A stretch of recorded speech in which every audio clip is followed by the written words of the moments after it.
तो मैं उसी रिकॉर्डिंग को स्टार्ट करता हूँ। आज के आलोचना प्रसंग का जो चयनित अंश का रिकॉर्डिंग है उसको आप लोग सुने। আলোচনা প্রসঙ্গে সপ্তম খণ্ড, ডেট 11 জানুয়ারি 1946, পেজ 27-28। প্রবৃত্তির উন্মেষ কেমন করে হয়, এরপর সেই বিষয়ে আলোচনা আরম্ভ হলো। प्रवृत्तियों का उन्मेष किस तरह होता है, इसके बाद इस विषय पर आलोचना आरंभ हुआ। सीसी ठाकुर बोलें, মানুষের থাকে आत्मपोषण, आत्मरक्षण और आत्मविस्तारेर इच्छा।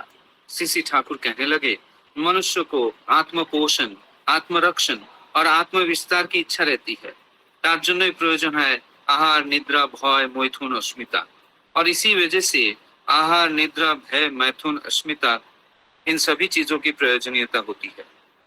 এইগুলির কনফ্লিক্ট, দ্বন্দ্বের ভিতর দিয়ে আবার আসে কাম, क्रोध, लोभ, मद, मोह, मात्सर्य। और इन्हीं सब के कॉन्फ्लिक्ट यानी कि द्वंद्व से के वजह से आते हैं काम, क्रोध, लोभ, मद, मोह, मात्सर्य। আত্মপোষণ, আত্মরক্ষণ, আত্মবিস্তার অর্থাৎ অন্য কথায় বাঁচা মারার সঙ্গে প্রবৃত্তিগুলির যতক্ষণ সঙ্গতি থাকে ততক্ষণ সেগুলির দোষের কিছু নেই। आत्मपोषण, आत्मरक्षण और आत्मविस्तार अर्थात दूसरे बातों में अगर कहा जाए, बचने बनने के साथ प्रवृत्तियों का जब तक संगति रहती है तब तक वो किसी भी दोष के अंदर नहीं आता है। किंतु दोषের ব্যাপার হয়ে পড়ে যদি আমরা সেগুলির দ্বারা ऑब्सेस्ड, অভিভূত হয়ে পড়ি। लेकिन दोष का बात तब हो पड़ता है जब हम उनके द्वारा ऑब्सेस्ड यानी कि अभिभूत हो पड़ते हैं। স্পেন্সারদের কাছে সব ইংরেজিতে তর্জমা করে বলা হচ্ছে, স্পেন্সারদের সব বুঝে নিতে চেষ্টা করছেন। स्पेंसर के निकट सभी अंग्रेजी में रूपांतरित करके बोला जा रहा है। स्पेंसर सब समझने की कोशिश कर रहे हैं। তিনি জিজ্ঞাসা করলেন, অভিভূতি কেমন করে হয়? वे प्रश्न पूछे, अभिभूति किस तरह होती है? सीसी ठाकुर, কমপ্লেক্স প্রবৃত্তিগুলো যদি মিনিংফুলি অ্যাডজাস্টেড, সার্থকভাবে স্বয়ং নিয়ন্ত্রিত না হয় তবে বিং, সত্তা এক এক সময় এক একটা কমপ্লেক্স প্রবৃত্তি দ্বারা কালার্ড, রঞ্জিত হয়, অবসেসড, অভিভূত হয়, एब्जॉर्ब, आच्छन्न है। सीसी ठाकुर जी इस प्रश्न का उत्तर देते हुए कहने लगे, कॉम्प्लेक्स यानी कि प्रवृत्तियां जब मीनिंगफुली एडजस्टेड यानी कि सार्थक रूप से सुनियंत्रित न हो तब बीइंग यानी कि सत्ता एक एक समय एक एक कॉम्प्लेक्स यानी कि प्रवृत्ति द्वारा कलर्ड यानी कि रंजित होकर ऑब्सेस्ड यानी कि अभिभूत होता है, एब्जॉर्ब यानी कि आच्छन्न होता है। তখন बीइंग, सत्ता যেভাবে ইনক্লাইন্ড, আনত হয়, তখন তুমি সেই মানুষ হয়ে ওঠো। तब बीइंग यानी कि सत्ता जिस तरह से इंक्लाइन यानी कि आनत होता है तभी तुम उसी तरह के मनुष्य बन होते हो। আর একটা ইম্পালসে সারায় হয়তো আরেকজন হয়ে গেল, और एक इम्पल्स से यानी कि সারা প্রবণতা से शायद से আরেকজন हो गया। সত্তা প্রবৃত্তির দ্বারা আক্রান্ত অভিভূত হওয়ায় ফলে এক স্পেন্সার বা এক শত্রু স্যান্নাল হয়তো কতজন হয়ে গেল, কখনো মাতাল, কখনো গাজেল, কখনো জেনারাস, উদার। सत्ता प्रवृत्ति के द्वारा आक्रांत और अभिभूत होने के वजह से एक स्पेंसर या एक शत्रु सैन्नल शायद से कई हो गए, कभी भी बेवड़ा, कभी भी गांजाखोर, कभी भी जनरस यानी के उदार हृदय के। প্রবৃত্তির অভিভূতি হলে নিজের উপর আর নিজের কোনো অধিকার থাকে না, প্রবৃত্তি আমাদের চালিয়ে নিয়ে বেড়ায়। प्रवृत्ति से अभिभूत होकर अपने ऊपर और अपना कोई अधिकार नहीं रह जाता है। प्रवृत्ति ही हमें चलना करती है। আবার ফর দ্য প্রিন্সিপাল, ইষ্টের জন্য না হলে ভালোই হোক মন্দই হোক সবই অবসেশন, অভিভূতি। और फॉर द प्रिंसिपल यानी कि इष्ट के लिए न हो, अच्छा ही हो या बुरा ही हो, सभी ऑब्सेशन यानी कि अभिभूति है। একজন হয়তো নিজের খেয়াল মতো পরোপকার করে বেড়াচ্ছে, ও একরকম প্রবৃত্তি, অভিভূতি। मानो एक जन शायद से अपने ख्याल के हिसाब से परोपकार कर रहा है, वो भी एक किस्म का प्रवृत्ति, अभिभूति ही है। ভালো করতে যে মন্দ করছে কিনা তা আর ভেবে দেখে না, अच्छा करने जाने पर बुरा कर रहा है या नहीं वो सोचता नहीं है। পারিপার্শ্বিকের সংঘাতে মন যখন যেমন বলে তেমনি করে। পার্সোনালিটি, ব্যক্তিত্ব ডিসইন্টিগ্রেটেড, বিচ্ছিন্ন হয়ে পড়ে। पारिपार्श्विक के संघात के वजह से मन जब जैसा कहता है वैसा ही करता है। पर्सनैलिटी यानी कि व्यक्तित्व डिसइंटीग्रेटेड यानी कि विच्छिन्न हो पड़ता है। इम्पल्स साराई कॉम्प्लेक्स प्रवृत्तिগুলিকে एक्साइट, উত্তেজিত করে। ইম্পালস সারা আসার আগ পর্যন্ত কমপ্লেক্স প্রবৃত্তি ফিল বোধ করা যায় না, কিন্তু কমপ্লেক্স প্রবৃত্তি যখন পেয়ে বসে তখন ঘাড় ধরে নিজেদের কাজ হাসিল করিয়ে নিতে চায়। ठाकुर जी और कहने लगे कि इम्पल्स यानी कि सारा प्रवणता कॉम्प्लेक्स यानी प्रवृत्तियों को एक्साइट यानी कि उत्तेजित करता है। इम्पल्स यानी कि सारा प्रवणता आने से पहले तक कॉम्प्लेक्स यानी कि प्रवृत्ति फील यानी कि बोध नहीं किया जा सकता है, लेकिन कॉम्प्लेक्स प्रवृत्ति जब पा बैठता है तब गर्दन पकड़कर अपना काम हासिल करने की कोशिश करता है। काई अनसरेंडर्ड अधीक्षित अवस्था रिहाई नहीं, इसीलिए अनसरेंडर यानी कि अधीक्षित अवस्था में कोई रिहाई नहीं है। प्रवृत्ति तोड़े संगे तখন जूझबे के, प्रवृत्ति के ताड़ना से तब कौन जूझ पाएगा। सरेंडर आत्मसमर्पण चाहिए, जाके बोले हमरा द्विजत्व। सरेंडर यानी कि आत्मसमर्पण चाहिए, जिसको हम कहते हैं द्विजत्व। बाइबलों আছে born again पुनराय जात बोले, बाइबल में भी कहा गया है born again यानी कि पुनराय जात। जय गुरु।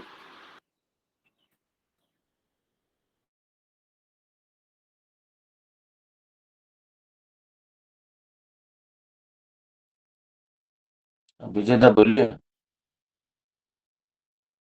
जय गुरु। अभी हम लोगों ने रिकॉर्डेड वॉइस सुना सूरज अग्रवाल दा का आज के प्रसंग का। मैं उसको एक बार थोड़ा संक्षेप में हिंदी में बोल देता हूँ फिर से।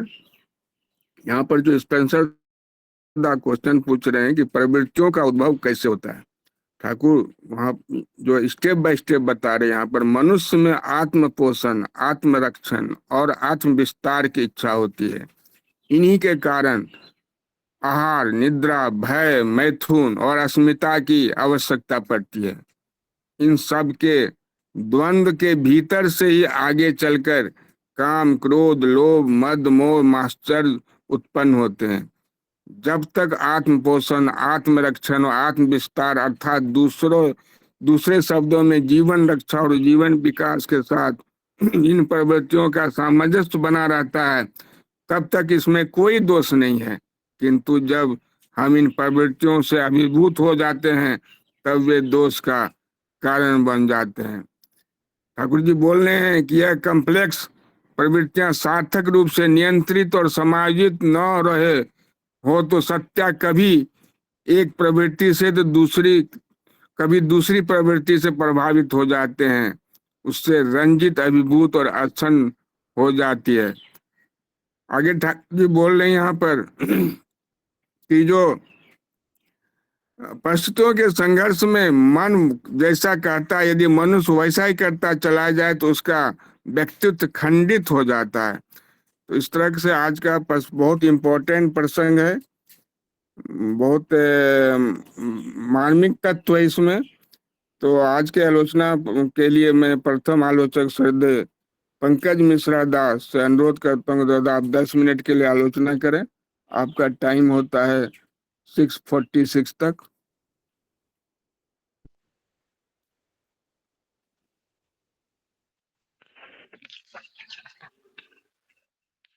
जय गुरु। वंदे पुरुषोत्तमं, वंदे पुरुषोत्तमं, वंदे पुरुषोत्तमं। आपका आलोचना प्रसंग बहुत ही महत्वपूर्ण है, बहुत सुंदर है। और शिष्य ठाकुर जी मनुष्य की प्रवृत्तियां जो है कॉम्प्लेक्सेस और आवेग, इम्पल्सेस, जिसको सारा प्रवृत्ता और आत्म नियंत्रण, जिसको आत्मसमर्पण बोलते, उस पर चर्चा कर रहे हैं आज के प्रसंग में। तो मैं थोड़ा इसमें जो समझा बोले कोशिश कर रहा हूँ। जैसे कि यदि कॉम्प्लेक्सेस प्रवृत्तियां सार्थक रूप से नियंत्रित और समायोजित न हो तो इसका मतलब क्या होता है? इसका मतलब मनुष्य के भीतर अनेक प्रवृत्तियां होती हैं, जैसे कि काम है, क्रोध है, लोभ है, दया भी उसमें आ जाती है, प्रेम, अहंकार, सेवा, आलस, ये बहुत सारी चीजें हैं। ये अगर जो है समायोजित न हो तो क्या हो सकता है? यदि इन्हें सही दिशा न दिया जाए, नियंत्रण न मिले तो ये मनुष्य को अपनी ओर खींचने लगती है। तो नियंत्रण कैसे मिलेगा? उसका एक सरल उदाहरण से हम बता सकते हैं कि जैसे कि एक गाड़ी है, ड्राइवर है, चालक है, और गाड़ी अगर कोई बिना चालक का चल रहा है गाड़ी, खैर आजकल तो एआई मॉडल से सब चल रहा है, चाइना में कहीं भी देखो सब बहुत मॉडर्न हो गया है। लेकिन जैसे कि कोई ट्रक हो, उसमें अभी नहीं है, उसमें अगर चालक ना हो या ट्रेंड ना हो तो वो कैसे गाड़ी चलाएगा, तो बहुत प्रॉब्लम हो जाएगी, इधर उधर भटकेगी, एक्सीडेंट होने का चांसेस रहता है।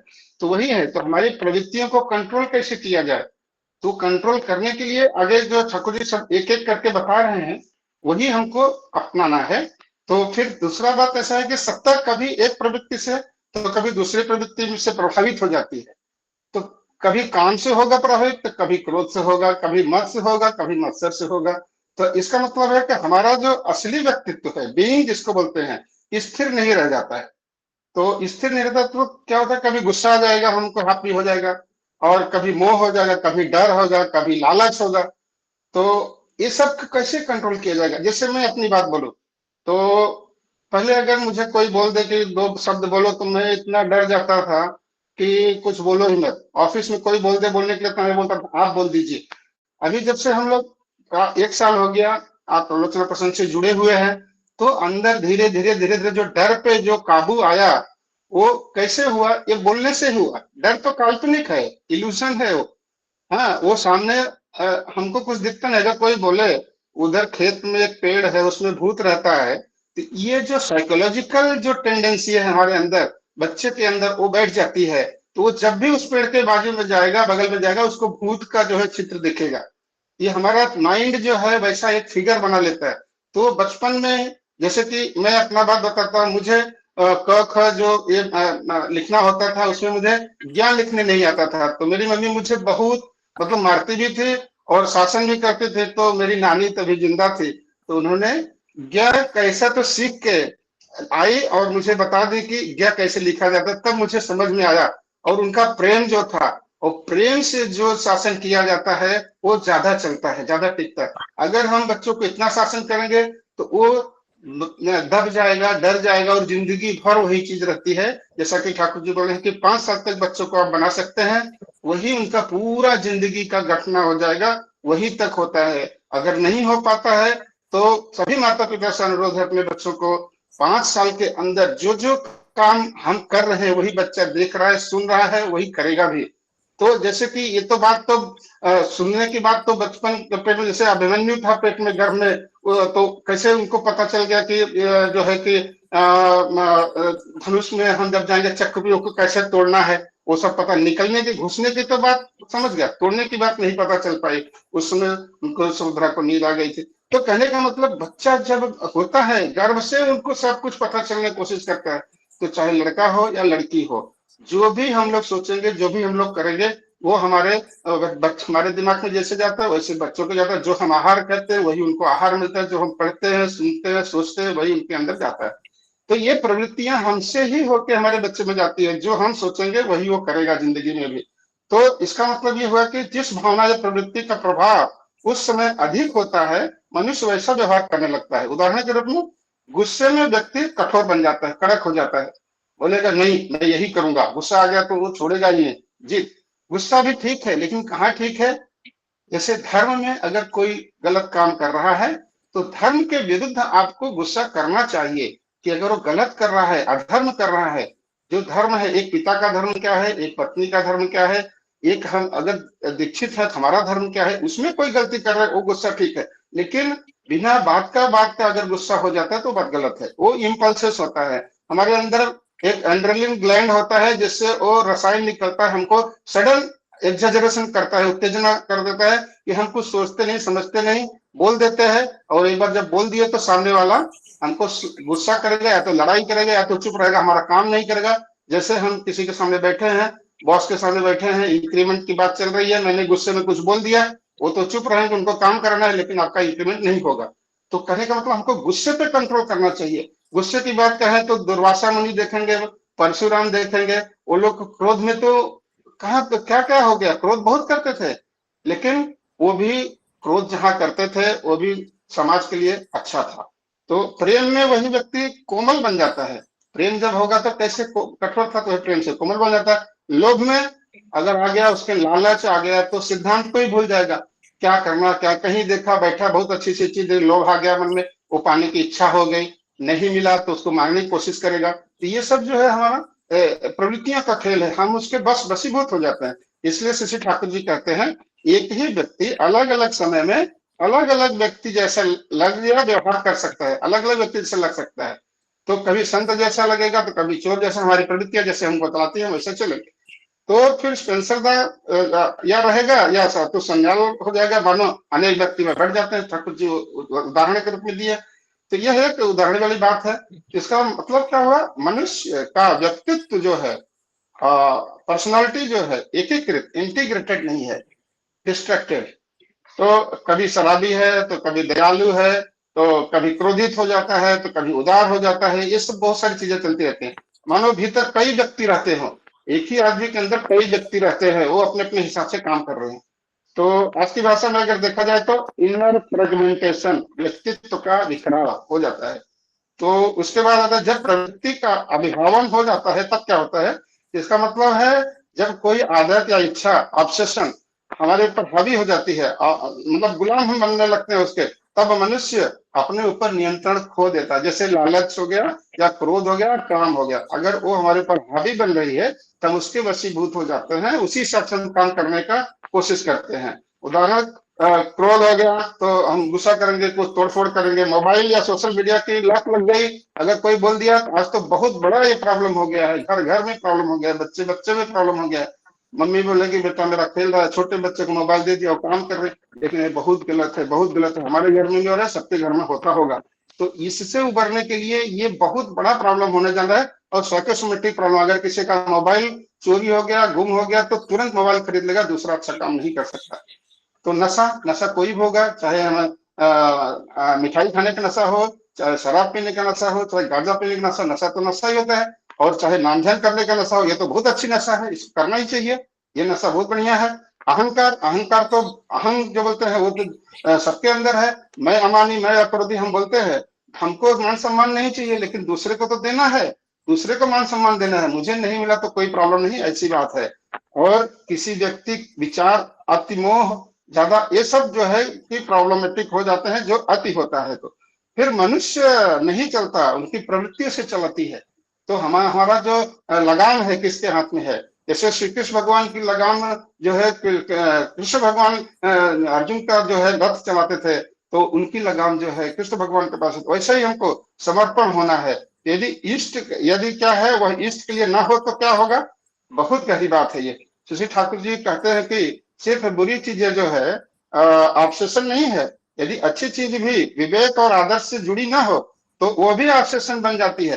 अगर मैं किसी का परोपकार कर रहे, किसी की भलाई कर रहे हैं, तो ऐसा ना हो जाए कि वो भलाई उसके लिए हमारे लिए कांटा हो जाए। जैसे बच्चे को अति प्रेम में बहुत कुछ कर दिया और बच्चा कुछ करने के लायक नहीं। फॉरेन में देखा जाएगा, बच्चा थोड़ा बड़ा हुआ तो उसको पेपर देने के लिए, करने के लिए, वो करने के लिए बहुत सारा काम कराने, एक्टिविटीज कराते हैं कि वो डिपेंडेंट रहे, सेल्फ डिपेंडेंट रहे, किसी के मतलब पीछे न दौड़े। हमारे यहाँ कुछ ऐसा प्रॉब्लम होता है कि बच्चों को हम देख नहीं पाते हैं क्या कर रहा है क्या नहीं कर रहा है, बस खाली उनको प्रेम करते जा रहे हैं, उनको जो मानता है पैसा दिया, गाड़ी दिया, कुछ भी दिया, आगे चल के रिजल्ट खराब हो जाता है।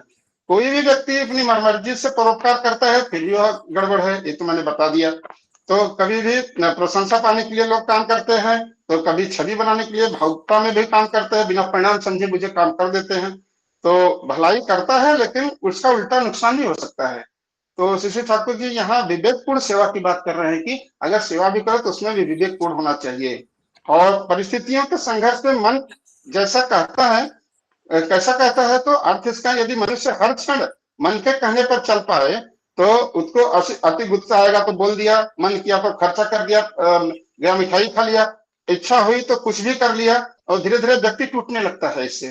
तो क्यों, क्योंकि हर मन हर समय बदलता रहता है। तो आवेग ही प्रवृत्तियों को उत्तेजित करता है। यह बहुत मनोवैज्ञानिक है। प्रवृत्ति हमेशा सतह पर नहीं रहती है, लेकिन जैसे ही कोई आवेग आता है, अपमान हुआ तो क्रोध जाग जाएगा, और अवसर मिला तो लोभ जाग जाएगा, आकर्षण हुआ तो वासना जाग जाएगी, तो भीतर की प्रवृत्ति सक्रिय हो जाती है। तो ये गर्दन पकड़कर अपना काम करवाना चाहती है। यह बड़ा जीवंत चित्र है। यह जब प्रवृत्ति हावी होती है तब तो मनुष्य जानता भी है फिर भी वह गलत हो सकता है, फिर भी खुद को रोक नहीं पाता है, जानबूझ के गलती कर देता है। जैसे कोई भीतर से धक्का दे रहा हो कि करो आगे, ऐसा करके आगे कूद जाता है। तो अदीक्षित अवस्था में कोई मुक्ति नहीं है। यहाँ ठाकुर जी हमको मोस्ट इंपॉर्टेंट पॉइंट है समझा रहे हैं, कोई नहीं है यहाँ। जो अदीक्षित जो होता है, जो इनिशिएटेड नहीं रहते हैं, तो उसका अर्थ केवल धार्मिक दीक्षा नहीं है, बल्कि असंयोजित, असमर्पित और बिना उच्च आदर्श के जीवन से है। वो आदर्श से जुड़े नहीं है तो कोई उनका कुछ नहीं है। तो उसका आत्मसमर्पण की आवश्यकता है, सरेंडर की आवश्यकता है। यह अंतिम और केंद्रीय संदेश ठाकुर जी जो बताए हैं। आत्मसमर्पण का अर्थ होता है कि अपना जो है आत्मा को ठाकुर जी को समर्पित कर देना, एक उच्च आदर्श को स्वीकार करना, जीवन को दिशा देना। मैं जैसा मन कहे वैसा नहीं, जैसा सत्य और इष्ट उचित कहे वैसा करूंगा, ऐसा जो समर्पण के साथ करेंगे, इसी को श्री ठाकुर जी द्विजत्व, एक नया जन्म कहते हैं। द्विज मतलब दूसरा जन्म हुआ। तो फिर बॉर्न अगेन, यह ठाकुर जी के स्पेशलता को समझा रहे थे। तो बाइबल में लिखा है born again. Thakur ji Bible का उदाहरण देकर कहते हैं कि जब मनुष्य केवल जैविक जीवन के ऊपर उठकर सचेत, आदर्शनिष्ठ, संयमित जीवन जीना शुरू करता है तो मानव पुनर्जन्म ले लेता है। संक्षेप में शिष्य ठाकुर जी की मुख्य बात यह है कि मनुष्य के भीतर अनेक प्रवृत्तियां हैं। यदि उन्हें इष्ट, आदर्श, समर्पण द्वारा संयोजित न किया जाए तो व्यक्तित्व बिखर जाता है, मनुष्य अपने ही आवेगों का दास बन जाता है। सच्ची स्वतंत्रता मनमर्जी में नहीं है, बल्कि संयोजित और आदर्श निष्ठ जीवन में है। जय गुरु दादा।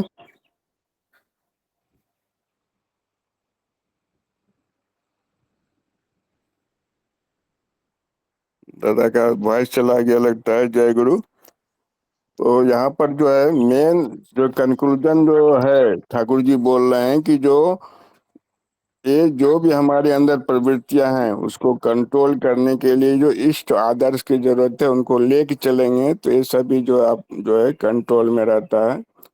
अभी मैं शशिकांत दास से अनुरोध करता हूँ दादा आलोचना करे। यहाँ पर जो ठाकुर जी बोल रहे हैं जो आवश्यकता है मनुष्य की, आहार, निद्रा, भय, मैथुन और अस्मिता, तो ठाकुर जी बोल रहे हैं कि इन सब के द्वंद, कंफ्लिक्ट के भीतर से ही आगे चलकर काम, क्रोध, लोभ, मोह, माश्चर्य उत्पन्न है। ये जो द्वंद की बात है शशिकांत दा, इसको विशेष करके समझाने का प्रयास करेंगे।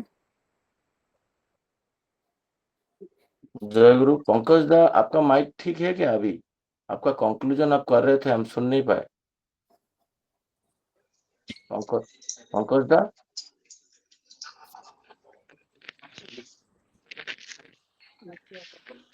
नेटवर्क का इशू होगा। वंदे पुरुषोत्तमम, वंदे पुरुषोत्तमम, वंदे पुरुषोत्तम। जय गुरु दादा, आवाज आ रही है मेरी? हाँ, आवाज आ रहा है। दादा आवाज आ रही है? हाँ, आवाज आ रहा है। हेलो। हाँ पंकज दा, आवाज आ रहा है।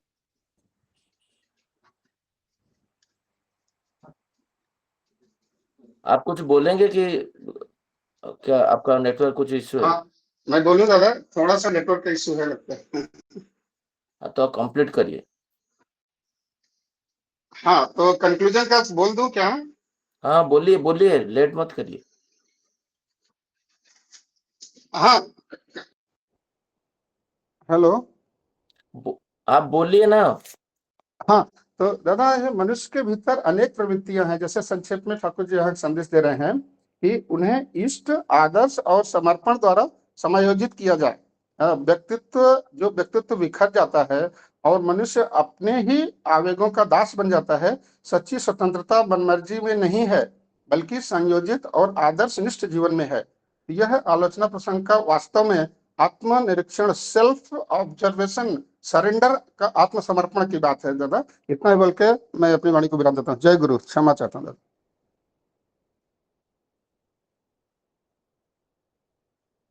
जय गुरु। जय गुरु दादा। अभी शशिकांत दास से अनुरोध करता हूँ कि आप दादा आलोचना आरम्भ करें।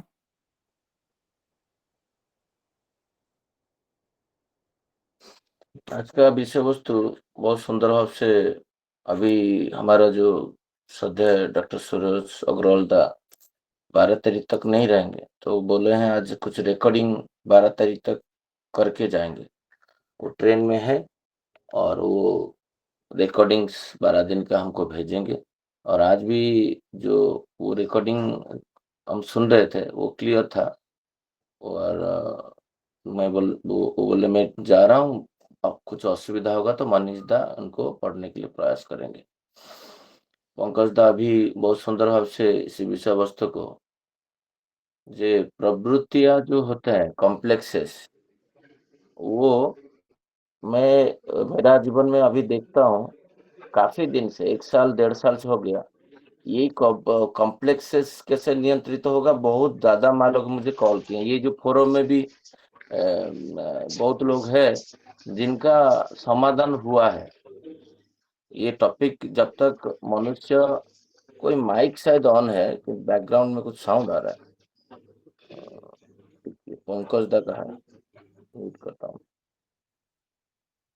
हाँ, जब तक ये विषय वस्तु इसके विषय वस्तु में ज्ञान नहीं रहेगा, तो आपका घर पे हर दिन झगड़ा झांटी वो सब रहेगा। आप सुबह उठ के बोलोगे मैं तो इष्टभूति किया, सोचते ही नहीं किया, सब कुछ कर रहा हूँ, घर पे शांति क्यों नहीं आ रहा? घर पे सब दिन ऐसे, हर दिन ऐसा एक परिवेश ठीक क्यों नहीं रहता है? मन क्यों ठीक नहीं रहता है? तो इसका जो ठाकुर जी को ये श्रद्धा का कॉन्वर्सेशन हो रहा है, ठाकुर जी को पूछा जा रहा है। हम कल विजयदा बोल रहे थे ये टॉपिक डिटो वॉल्यूम 6 में हम पढ़े थे, कल मुझे वो भेजे। ऑलरेडी इसी विषय वस्तु के लिए हम 2 दिन आलोचना भी किए थे, जब ये चल रहा था वॉल्यूम 6 का 19 फरवरी, शायद फरवरी महीना में ये सब डिस्कशन हुआ था। प्रवृत्ति का जो उत्पत्ति होता है, ठाकुर जी बोले कहाँ से होता है, कैसे होता है, और उसको कैसे नियंत्रित किया जाए, और मनुष्य कैसे आनंद में रहेगा, उसका उपाय श्री ठाकुर जी दी। बहुत लंबा विषय वस्तु है, जितना मेरा बोध है मैं प्रयास करूंगा इसको जानने के लिए। और ये आप जानोगे, देन आप बहुत सारा चीज कंट्रोल कर पाओगे। और ये धीरे धीरे प्रैक्टिस का विषय वस्तु है। और ये जो ठाकुर जी बोल रहे हैं, जो मनुष्य का जीवन में जो आत्म पोषण, आत्मरक्षण और आत्म विस्तार, ये जो सत्ता होते हैं, सत्ता सच्चिदानंदमय ठाकुर जी बोल रहे हैं, जो उसका एक होता है एग्जिस्टेंस, वो अस्तित्व, मैं हूँ। वो एक चिंटी को भी आप जा रहा है, हाथ थोड़ा सा दिखाओगे तो वो उसको रक्षा करने के लिए दूसरा रास्ता में जाएगा। रक्षा कर, आत्मरक्षण उसके स्वतः ही है, ऑटोमेटेड है। और वो प्रक्रिया में विस्तार जो होता है, ये होता है आनंद बा बिकमिंग। जे एग्जिस्टेंस, रेस्पॉन्सिवनेस, वो रक्षा करेगा, संवेदनशील है, वो साड़ा प्रवणता उसके अंदर है। और वो सत्ता के अंदर और एक है, ठाकुर जी बोलते हैं विस्तार। विस्तार मतलब एक्सपांशन, एक्सपांशन मतलब बिकमिंग, बिकमिंग मतलब वृद्धि, वृद्धि मतलब आनंद। जहां वृद्धि नहीं है वहां पर आनंद नहीं है। मनुष्य फिजिकल वर्ल्ड से लीजिए, मेंटल और मानसिक जगत में और आध्यात्मिक जगत में, जहां जहां उसका वृद्धि होता है वो आनंदित होता है। उसको जो भी उनके अंदर हार्मोन सिक्रेशन वृद्धि से ही होता है। तो श्री श्री ठाकुर जी बोल रहे हैं, ये जो आत्म पोषण, आत्मरक्षण और आत्म विस्तार के लिए मनुष्य के जीवन में जी स्वतः आहार, निद्रा, भय, मैथुन, अस्मिता, ये श्री श्री ठाकुर जी दिए हैं। प्रत्येक प्राणी ये आवश्यकता है। आहार खुद को बचाने के लिए खाद्य आहरण चाहिए, खुद को एक्सपांड करने के लिए, खुद को बढ़ाने के लिए उसको विश्राम चाहिए। और वो उसमें मनुष्य का जीवन में वही जे भय नहीं रहेगा। भय अच्छा चीज है, भय खराब चीज नहीं है। जे आग में हाथ डालने से हाथ जलेगा, ये भय होना चाहिए।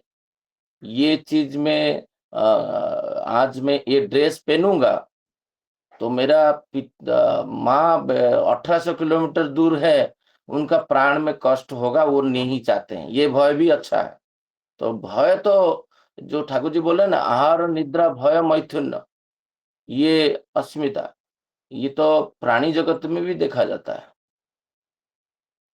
तो उसमें स्पेशलिटी ओनली एक चीज है, जो मैथुन है, उसमें उनका सुप्रजनन का आकांक्षा नहीं रहता है, और मनुष्य के अंदर रहता है। इसलिए उसको देवता बोला जाता है। तो यहाँ पर जो आहार निद्रा भय मैथुन अस्मिता प्रत्येक जीवन में आवश्यकता है, और उसी से ठाकुर जी बोल रहे हैं कॉन्फ्लिक्ट जब होता है इनके अंदर, द्वंद्व होता है, तो अब ठाकुर जी बोल रहे हैं उसमें षड रिपु का जागृत होता है। और ये रिपु जो होता है असंख्य रिपु होता है, उसका जो मेजर कैटेगरी है उसको 6 कैटेगरी ठाकुर जी बोल रहे हैं। जे काम क्रोध लोभ मद मोह आश्चर्य आता है, जन्म लेता है। और यही श्री ठाकुर जी बोल रहे हैं जे आत्म पोषण आत्मरक्षण और आत्म विस्तार मनुष्य का जो सत्ता का स्वतः प्रवृत्ति है, जे मनुष्य जीवन में जे वो शब्द में देखा जाए बचने बढ़ने के लिए ये जो तीनों कंपोनेंट है लाइफ में, मैं कैसे मेरा अस्तित्व रहे, अस्तित्व को भी नष्ट करने नहीं देगा। अस्तित्व को नष्ट करेगा व्यक्ति जो विकर्षण में जन्म लिया है, जो आकर्षण में जन्म लिया है, ठाकुर जी बोल रहे हैं उसका अस्तित्व रखेगा, सुइसाइडल टेंडेंसी उसका रहेगा नहीं।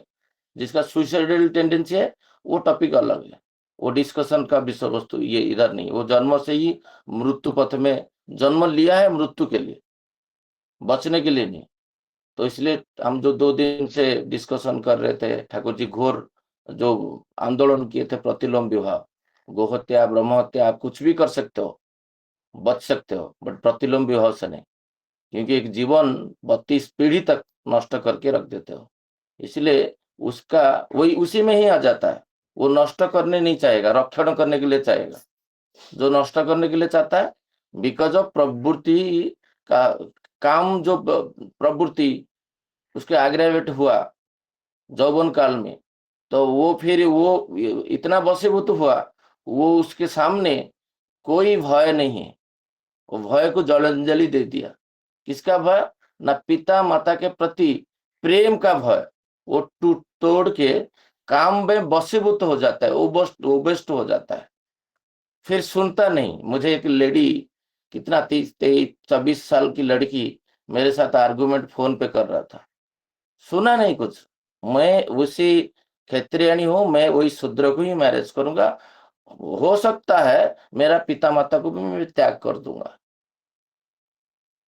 कितना वो बेस्ट है काम रिव्यू में, और कुछ नहीं है, क्योंकि उसका जेनेटिकल तो हायर साइड है। वो निकृष्ट कुवती तो नारी का कोई डेकोरम नहीं है, ना वो एक्सपेंशन में जा रहा है, ना उसका अस्तित्व है, ना उसका कोई रेस्पॉन्सिव साड़ा प्रवणता है।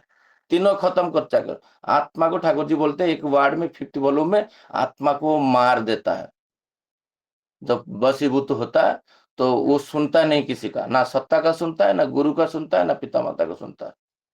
तो यहाँ पर जो वशीभूत का बात हो रहा है, जब तक ये काम क्रोध लोभ मोह आश्चर्य नियंत्रित है, जो सोचते में हम लोग बोल रहे हैं देही शांति देही कर्म सुकौशलम, ये जब तक ये प्रवृत्ति है, जो सोचते का नियम है, प्रवृत्ति को आप उसके एग्नेस्ट में नहीं जाके उसका नियंत्रण करेंगे, तो नियंत्रण करने के लिए एक ट्रेनर का आवश्यकता है। कोई भी गाड़ी चलाते हैं तो उसके पास ड्राइविंग का सब कंट्रोल रहता है, आप फिर गाड़ी सीखते हो। तो श्री श्री ठाकुर जी बोलते हैं उसका है वो प्रक्रिया होता है दीक्षा। दीक्षा व्यक्ति दीक्षा जो लिया है वो सरेंडर हुआ है एक उच्च आदर्श में, तो नियंत्रक पुरुष चाहिए नियंत्रण होने के लिए। उसके बिना ये जो षड्रिप को कोई भी, इवन जितना बड़ा ऋषि संत हुए, नियंत्रण नहीं कर पाएंगे। बहुत उसके ऊपर टेस्टिमनी है, बहुत केसेस है। श्री ठाकुर जी यहाँ पर बोल रहे हैं जो अभ्यस्त होना, जैसे वो व्यक्ति सुन कुछ माने उसको अंधकार दिख रहा है, वो हो सकता है दूसरा जगह में जाके घर का किराया लिया, तो वो तब ये उसका जीवन में वो नहीं हुआ। मुझे अभी कुछ दिन पहले प्रज्ञा, हम गांव गए थे, तो वहां पर एक लड़की का जो शादी हुआ, और शादी में वो उसका विच्छेद हुआ, डिवोर्स हुआ अल्प कम दिन में। क्योंकि मनुष्य क्या होता है, जब तक मनुष्य कोई सदगुरु का शरणापन्न नहीं होता है, तो पिता माता को भी सम्मान देना, पिता माता को मानना भी नहीं हो पाता है। किसी को नहीं कंट्रोल नहीं रहेगा जब वो बेस्ट हो जाता है। तो वो पिता माता से सीखता है कैसे विच्छेद आता है। हर बात में जो स्वामी को ऊपर चढ़ के जो बातें करते हैं, मान लो डोमिनेटेड स्वभाव होते हैं, तो उससे एक विच्छेदता क्रिएट कर देता है संतान के अंदर। वो 6-7 महीने के अंदर, 1 साल के अंदर डिवोर्स लेके आया। फिर उसको 1-2 साल के बाद, 3 साल के बाद एक गैप में शादी की, दोबारा सेकंड मैरिज करवाए। अभी मैं जो गांव गया था, देखा, फिर वो आके घर पे, वो एक बच्चा हुआ, घर पे आके बैठा, जा ही नहीं रहा है। फिर सेकंड डिवोर्स। आप सोचो क्यों हो रहा है ये थ्योरी इसको आज जो जाने जाएगा, उनका जीवन में सब कुछ क्लियर हो जाएगा। आज ये ठाकुर जी का बातें को अनुभव का माने ऐसे ऊपर ऊपर से नहीं है, आप सुनिए अंडरलाइन मार के, आपका जीवन में इतना परिवर्तन आएगा, ये थ्योरी आप जान जाओगे, तो फिर आपको कोई भी सिचुएशन हो, आपको कंट्रोल करने में प्रॉब्लम नहीं होगा। क्योंकि हर वक्त जो माँ है, वो उसका लड़की को, उसका जो जमाई है, मतलब उसका हस्बैंड के अगेंस्ट में बोलता है। जो सोर्स है, वो सोर्स से डिटैच करना। ठाकुर जी जो लास्ट लाइन बोले ना, जो हम लोग कल मैं पढ़ रहा था, हमारा जो 5th मुझे 6th वॉल्यूम का मैं कल बैठ के पढ़ रहा था, उसमें ठाकुर जी वही बोल रहे, जे जीवन में केंद्र नहीं है, जिसका जीवन में इष्टनिष्ठ इष्ट प्राण नहीं है, किसी भी महत्वपूर्ण पद में उसको नियुक्त नहीं किया जाएगा, कोई भी काम क्रोध लोभ मोह आश्चर्य ये क्षण रूप को नियंत्रण कर नहीं पाएगा। स्पेंसर दा पूछ रहे हैं, ये फिर अभिभूत कैसे होता है? ये जो मैं आपको 2 उदाहरण दिया अभी, ज्वलंत वास्तविक उदाहरण, एक एक लड़की का जो पूरा कुछ नहीं, इतना उबेस्ट है काम रूप में और कुछ नहीं, सुंदर है, दिख रहा है, बट उसका जैविक संस्थिति जो है, उसका वो ना उसका बुद्धि को देख रहा है, ना उसका सत्ता का सुन रहा है, ना उसका साड़ा प्रवणता है, ना पिता माता किसी को, वो छोड़ छाड़ के वो चला गया, और एक दो स्वामी को छोड़ के घर पे आके बैठा है। क्यों? बिकॉज ऑफ यही जो काम क्रोध लोभ आश्चर्य का नियंत्रण में आया, वो नियंत्रण तो हो ही नहीं पा रहा है, उनके कवल में आया। ये वशीभूति कैसे होता है? स्पेंसर पूछ रहे हैं, तो श्री ठाकुर जी बोल रहे हैं, जे जो कॉम्प्लेक्सेस होता है, वो कॉम्प्लेक्सेस जो होता है, वो जितना ये दोनों का बाधा में सृष्टि जब होता है, ये जो आर निद्या भावी मैथुन अभी पंकज दा डिस्कशन कर रहे थे, तो ये एक एक वृत्तियां जो होता है, ये होता है एक वाटर टाइट कंपार्टमेंट जैसा। आप बोल रहे हो मैं इसको प्रेम करूंगा और उसके ऊपर क्रोध नहीं होगा, वो नहीं हो पाएगा। हर हर प्रवृत्तियां जो होता है, वो वाटर टाइट कंपार्टमेंट जैसा, मतलब उसमें पानी जैसे कि कोई बक्सा में आप डाल रहे हो, वो उसका विशेषत्व है वाटर टाइट कंपार्टमेंट, उसमें पानी जाएगा नहीं। ये भी ऐसे कभी लाइफ में ये जो प्रवृत्तियां होते हैं, द्वंद्व होता है।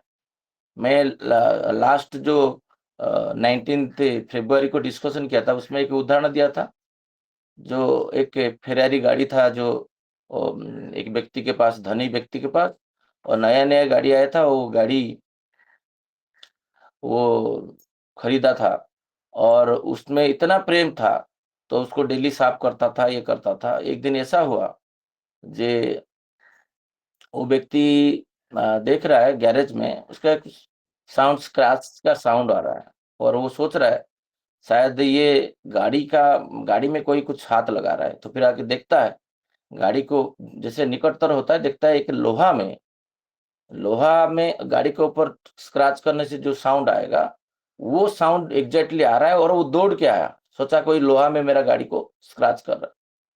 और ये देखा उसका एक छोटा बेटा, पूरा उसका एज बहुत कम है, और वो एक 5-6 साल का, वो उसका एक छोटा सा कुछ रॉड था, उसको लेके पूरा चित्र विचित्र पूरा स्क्रैच कर दिया फेरारी गाड़ी।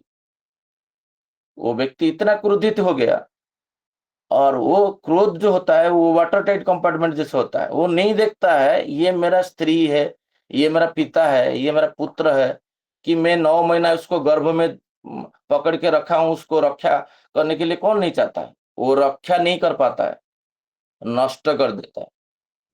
वहां पर जो होता है, ठाकुर जी जो उदाहरण दिए हैं, ये जो वृत्तियां जो होते हैं वो गोलाकार होते हैं, और जल जैसे वाटर टाइट कंपार्टमेंट होता है, अलग अलग ऐसे होते हैं, किसके साथ किसी का सामंजस्य नहीं है। जिसको इतना प्रेम करता था, और ये जो प्रेम है पुत्र के पास, जो पुत्र को जो प्रेम है, आप बोलते हो ना पुत्र, मैं ना गाड़ी से मेरा पुत्र को अच्छा प्रेम करता हूँ, कुछ कुछ लोग बोलते हैं ना घड़ी से मेरा पुत्र को करते हैं, वो कुछ नहीं है। ठाकुर जी बोल रहे हैं, मैं नहीं बोल रहा हूँ। ठाकुर जी बोलते हैं वो प्रेम जो होता है ना, गाड़ी भी सुपीरियर हो सकता है कभी कभी आपका पुत्र प्रेम से। वो गाड़ी को इतना प्रेम करता था, उस टाइम में एक रॉड लेके उसका हाथ में जोर से प्रहार कर दिया, और जब देखा गया उसका फिर वो 4 उंगली उसको डॉक्टर के पास लेके गए, फिर ऑपरेट करके उसको 4 उंगली काटना पड़ा, 1 उंगली बचा हुआ है। जो जो बोलते हैं ना, ये बोलना बंद कर दीजिए, क्योंकि ये बहुत सांघातिक है। जब ये क्रोध की लोग का भी मैं एक एग्जांपल दूंगा, टाइम मिलेगा तो। हर चीज का ये एक एक मजबूत कड़ी है। कभी आपका जीवन में एक क्षण ऐसे कर देगा ना, वो लड़की कभी मैं एक्सपेक्ट नहीं कर रहा था जी, ये आश्रम का व्यक्ति 2 डिवोर्स देगा, और एज भी ज्यादा नहीं, 4 साल में 2 डिवोर्स। क्यों? Because of this obese. जीवन में नियंत्रित का कोई नहीं, इतना सांघातिक कर देता है ना, आगे कुछ नहीं देखता है। स्वामी तो पुत्र को तो देखा नहीं वो व्यक्ति। फिर जब वो उसको लेके ऑपरेट करके घर पे लेके आते हैं, फिर वो पूछता है कुछ दिन के बाद, और ये पूरा डिप्रेशन में चला जाता है पिताजी, क्योंकि बच्चे का 4 उंगली नहीं है। फेरारी गाड़ी बड़ा है कि मेरा पुत्र बड़ा है, उसको सोच के दिमाग खराब हो रहा है, कहाँ गलती हो गया।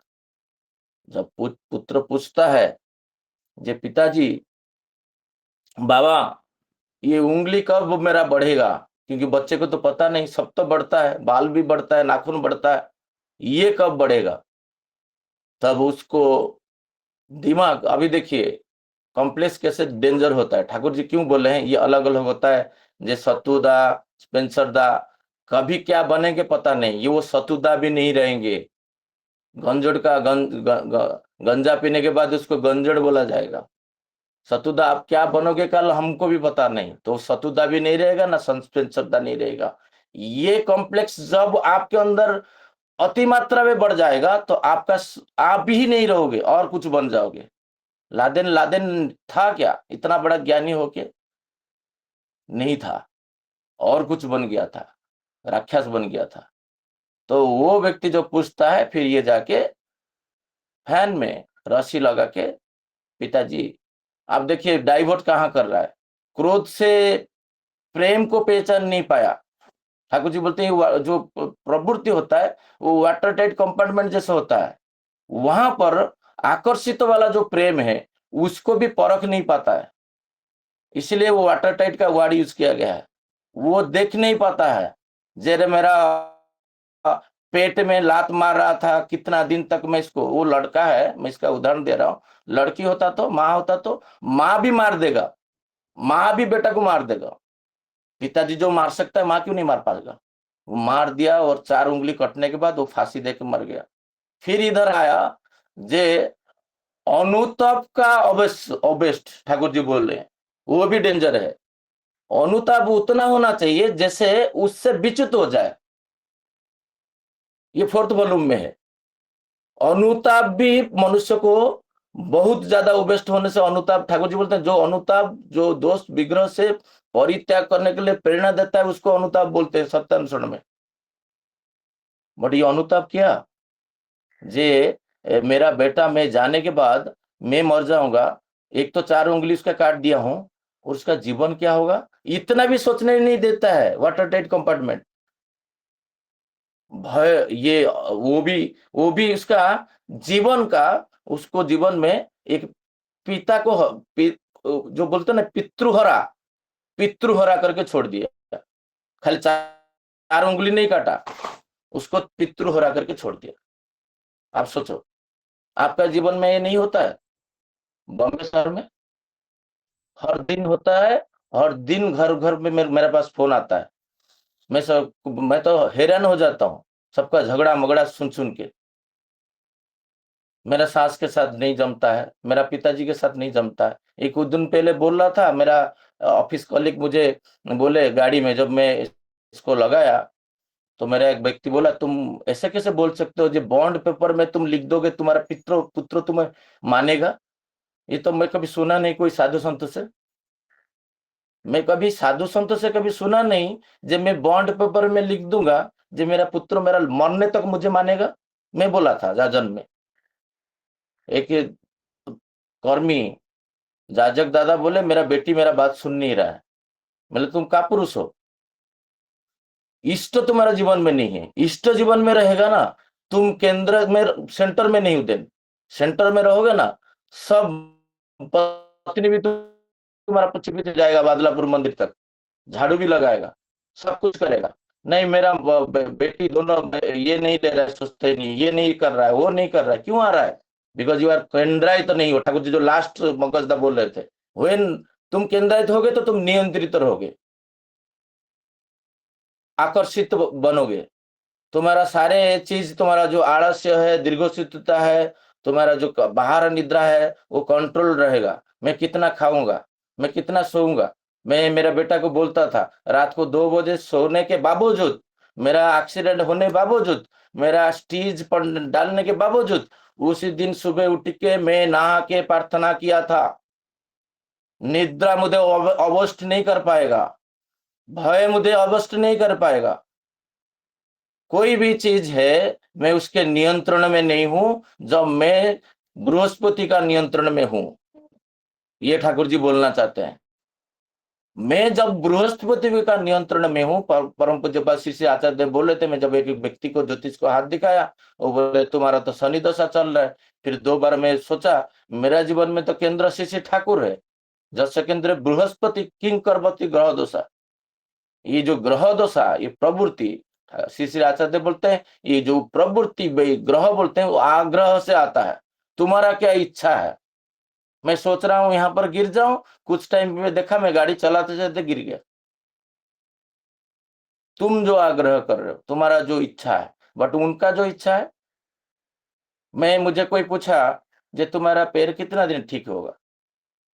मैं बोला 1 महीना तक, 1.5 महीना तक ठीक हो जाएगा। फिर नेक्स्ट डे बैठ के नाम ध्यान कर रहा हूं, तो मैं जब निर्णय कर लिया 1.5 महीना तक ठीक होगा, तो परमपिता क्या करेंगे?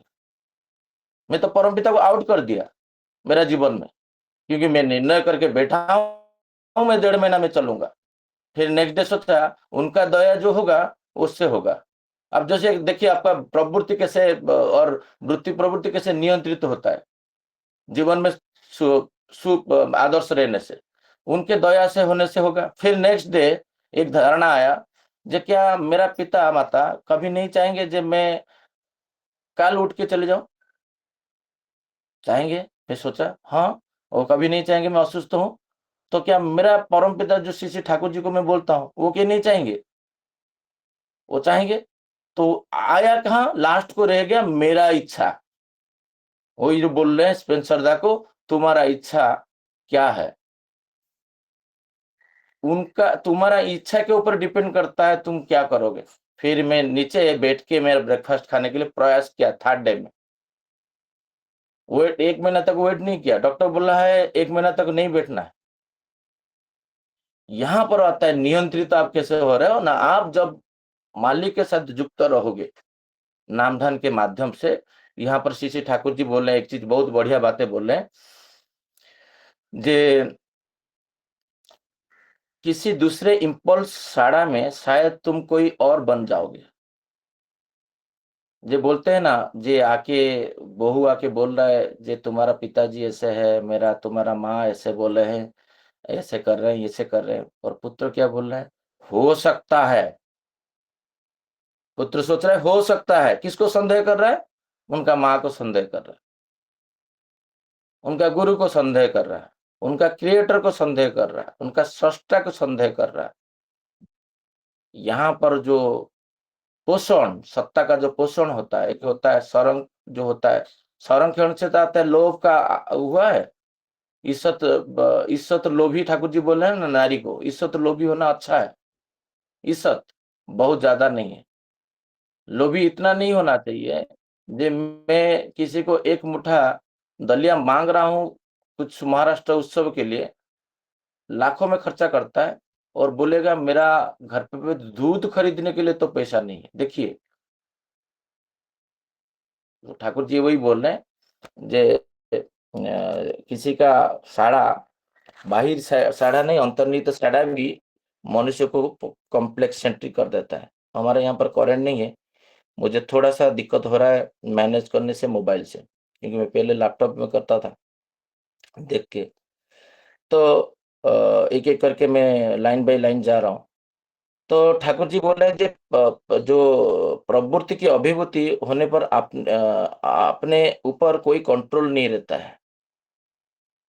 ये प्रवृत्ति को, ये एनर्जाइज को मनुष्य एक, ठाकुर जी बोल रहे हैं एक के सेकंड में भी चेंज कर सकता है।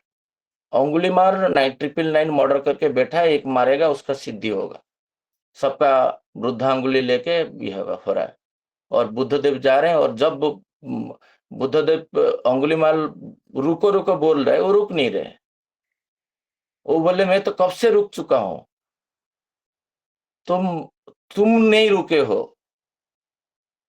ये उनके अंदर जो था, हिंस्रता था, ये कष्ट था, वो डैमेज अवस्था में था, विकृत अवस्था में नहीं था। तो एक ही समय में उसको खत्म कर दिए। जब राजा के ढूंढ रहे हैं उनको, वो व्यक्तित्व को खड़ा कर देते हैं। आनंद को बोलते हैं तुम बुला अंगुलीमाल को। अंगुलीमाल पूरा बाल वगैरह कटा हुआ है, पूरा गेरुआ वस्त्र में आ रहे हैं। तो व्यक्ति बोलता है नहीं नहीं, मैं इसको ढूंढ नहीं रहा हूं, मैं अंगुलीमाल को ढूंढ रहा हूं, यही तो अंगुलीमाल है। तो ठाकुर जी बोल रहे हैं 2 सेकंड लगेगा प्रवृत्ति को खत्म कर देने के लिए, जब केंद्र में, सेंटर में पुरुषोत्तम रहेंगे। शहीद नगर का फाटक था, मैं जा रहा था तो 3-4 दोस्त थे, 2004 का बात कर रहा हूँ। दोपहर का समय है और हम साइकिल में जा रहे हैं और सब लोग चले जाए। उसके एक दिन पहले ये सब जाजन हम लोग किए थे विस्तृत रूप से। कॉलेज के एरिया तो बहुत कुछ आलोचना प्रसंग हुआ है, डिस्कशन हम निकेतन भाई हम हर दिन करते थे 2-2 घंटा। प्रभाव एक मेंटली तो था, मैं नहीं जा रहा हूँ। वो बोलते तुम पागल हो गए, तुम पागल हो गए और धूप में खड़े हो, आ ही नहीं रहे। और जहां पर गंतव्य स्थान था वो जाके आधा घंटा पहले पहुंच के सब कर रहे, और मुझे 15-17 मिनट खड़ा होना पड़ा धूप में। और उसी दिन मैं अनुभव किया ठाकुर जी को, जे हजार लोग मर रहे हैं फाटक में, नियंत्रित तो कब हो गए? नहीं, अंधेरा कुटरी में मैं मेरा प्रभु है, वो मान के मैं चलूं, देन मेरा पत्नी मेरा पीछे पीछे धावेगा और बॉन्ड पेपर में मैं ही लिख सकता हूं, मेरा पुत्र मेरा मृत्यु तक मेरा बात मानेगा। कैसे बोल सकता हूं मैं परम पिता को पकड़ के मेरा पुत्र मेरा बात नहीं सुनेगा? तो मेरा काम, क्रोध, लोभ, मोह, मात्सर्य कहीं ना कहीं मैं अभिभूत हुआ हूं। जे मेरा बोलता हूं मैं जीवन का मैं सर्वस्व, तुम बोल के सुबह मेरा सारे जो सेल है, वो मेरा जो जितना भी मेरा जीवकोश है, जितना भी मेरा रक्त है, ब्लड है, उनके दया से मिला है। और जब बात आता है कुछ सामान्यतम तुमको देने के लिए, तब मुझे लोभ ग्रास कर लेता है। मैं पत्नी का सुनता हूँ, मेरा माँ का सुनता हूँ। माँ बोल रहा है नहीं, इतना साड़ी, जब बैचलर था इतना दामी साड़ी मुझे नहीं चाहिए, क्रोधित होता था। दामी साड़ी खरीद के उसको 200 रुपया बोलने का, झूठ। सहारा कहां पर क्या लेना चाहिए? ठाकुर जी बोलते हैं ये देही कर्म कुशलम, ये प्रवृत्ति को कंट्रोल करने के लिए एक ही मात्र उपाय है, श्री ठाकुर जी का सरेंडर। ठाकुर जी यहाँ पर एक बोले हैं, बहुत अच्छा चीज बोले, जो इम्पल्स साढ़ा आने से पहले कॉम्प्लेक्स प्रवृत्ति का फील बोध नहीं होता, लेकिन जब कॉम्प्लेक्स प्रवृत्ति पकड़ लेता है तब वो गर्दन पकड़कर अपना काम निकाल लेता है। व्यतिव्यस्त हो रहा हूं ये सेकेंड न थर्ड पालावा सत्संग के टाइम में। ये कहां से आएगा, वो कहां से आएगा? तो मेरा पत्नी आके बोल रहे जे व्यतिव्यस्त होने का कारण, क्योंकि उनको बिलीव नहीं करना, और जब तुम्हारा बारी आता है देने के लिए तुम प्रस्तुत नहीं, इसीलिए तुम विचलित हो रहे हो। एक महीना का सैलरी दे के कर नहीं सकते हो, फिर ठंडा हो गया माइंड एकदम। देखिए कितना विचलित तो मनुष्य प्रवृत्ति में आया है, लोभ, मैं नहीं दूंगा। एक सेकंड में एक नारी क्या कर, विवाह क्यों करते हैं? उन्नति के लिए। हर वक्त वो एक ईश्वर के साथ युक्त करने देगा, ईश्वर के साथ युक्त करने के लिए प्रेरणा देगा, के साथ युक्त करने के लिए प्रेरणा देगा, भाई का पुत्र के बेटी के लिए कैसे अच्छे रहेंगे वो प्रेरणा देगा। उसी का धर्म है।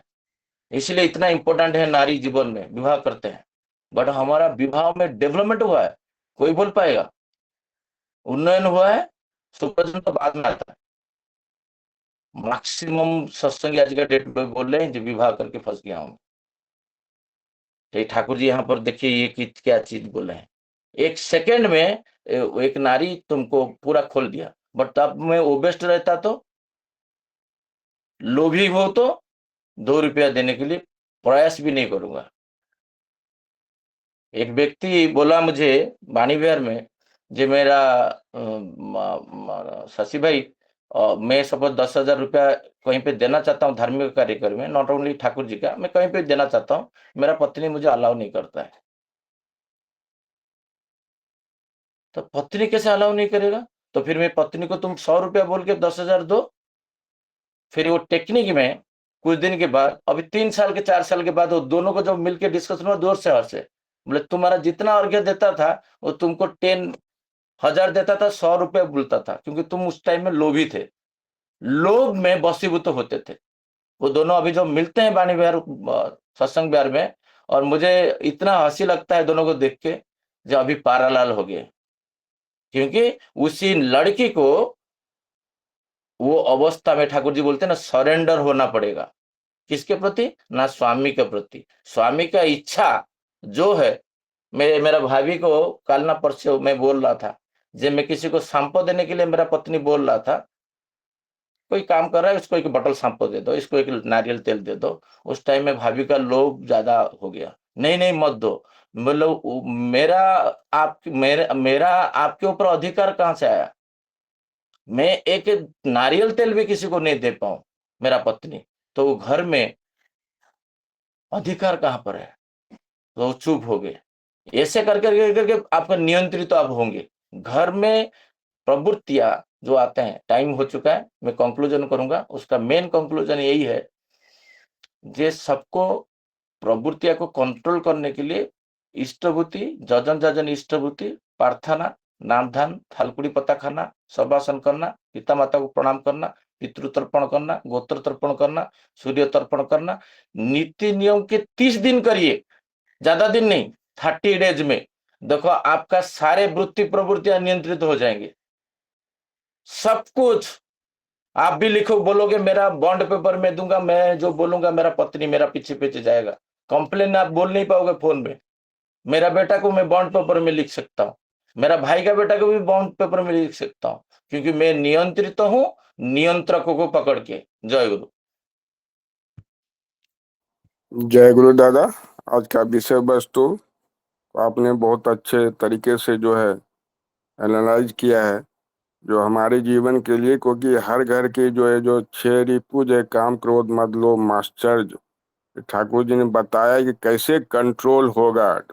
और जब फरवरी में यही बात आलोचना हुई तो मैं यहाँ पर याद दिलाना चाहता हूँ कि ठाकुर जी बोले कि जो काम, ये जो 6 रिपू है, जिस तरह से जो है माला में अलग अलग फूल पड़ा हुआ है तो उसमें आकर्षण नहीं होता है, लेकिन जब भी वो माला के रूप में सज जाता है तो माला बहुत सुंदर लगने लगती है। इसी तरह से हमारे जो रिपू हैं 6, उसको हम जो है एक दूसरे से एडजस्ट करके चलते हैं, वाटर टाइट कंपार्टमेंट में नहीं रखते हैं।